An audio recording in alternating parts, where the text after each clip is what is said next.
Hai, kali ini kita akan membahas saham Gudang Garam Tbk dengan kode saham GGRM.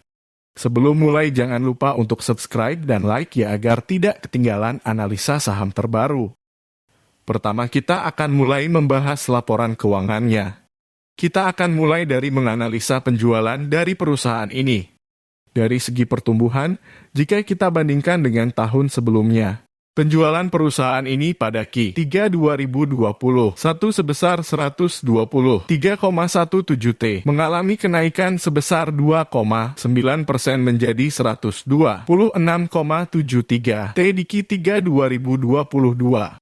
Ini merupakan tanda yang baik, apalagi jika perusahaan dapat mempertahankan kenaikan revenue atau penjualannya. Pertumbuhan penjualan tahun ini sebesar 2,9% mengalami perlambatan pertumbuhan jika dibandingkan rata-rata 3 tahunannya yang sebesar 5,6% per tahun.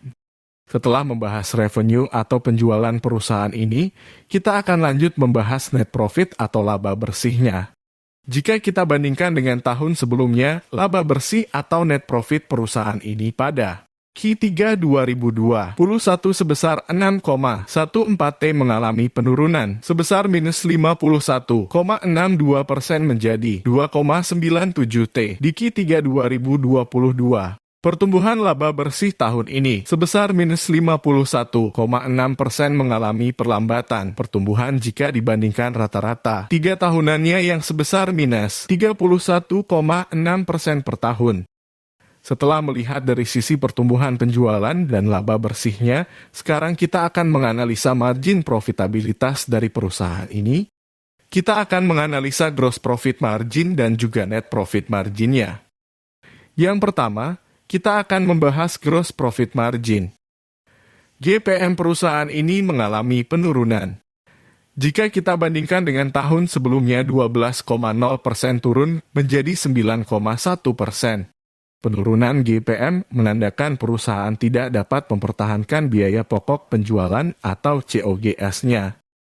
Sekarang kita lanjut ke rasio profitabilitas selanjutnya, yaitu net profit margin atau NPM. NPM perusahaan ini mengalami penurunan. Pada tahun lalu sebesar 5,0% turun menjadi 2,3%. Penurunan NPM bukanlah hal yang baik.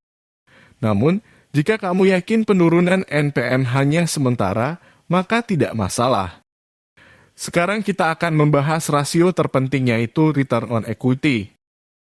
Return on equity tahun ini mengalami penurunan, tahun lalu sebesar 10,4% dan pada tahun ini turun menjadi 5,3%. Return on equity dari perusahaan GGRM cukup rendah di bawah 10% sehingga bagi saya tidak terlalu bagus. Namun perusahaan ini memiliki hutang yang rendah pula. Mungkin akan menarik kalau diberikan harga yang murah atau sedang diskon tinggi. Sekarang kita akan beralih menganalisa kesehatan perusahaan yang banyak mengambil data dari neraca keuangan atau balance sheet. Dengan mengetahui kesehatan perusahaan, kita akan menjadi lebih tenang dan nyaman karena kita tahu bahwa perusahaan ini sehat dan jauh dari masalah atau kebangkrutan. Aset lancar atau aset yang dapat dicairkan dalam waktu kurang dari 1 tahun. Dapat melunasi seluruh liabilitas yang dimiliki oleh perusahaan, maka perusahaan ini bisa dikatakan sangat aman. Rasio liabilitas dibandingkan dengan ekuitasnya hanya sebesar 0,48 kali. Nilai ini sangat rendah dan bisa dikatakan perusahaan ini aman. Sekarang kita akan menganalisa hutang berbunga dari perusahaan GGRM ini. Rasio hutang berbunga dibandingkan dengan ekuitasnya hanya sebesar 0,04 kali tergolong rendah dan bisa dikatakan aman. Sekarang kita akan membahas tentang harga sahamnya. Seperti cara investasi Terry Smith. Yang pertama hanya beli perusahaan yang bagus. Kedua jangan membayar kemahalan dan yang terakhir kita hanya perlu menunggu. Valuasi penting untuk mencegah kita membayar kemahalan. Menurut saya harga wajar perusahaan ini adalah 30855 dan saat ini harganya ada di 22650 sehingga memiliki margin of safety sebesar 27%.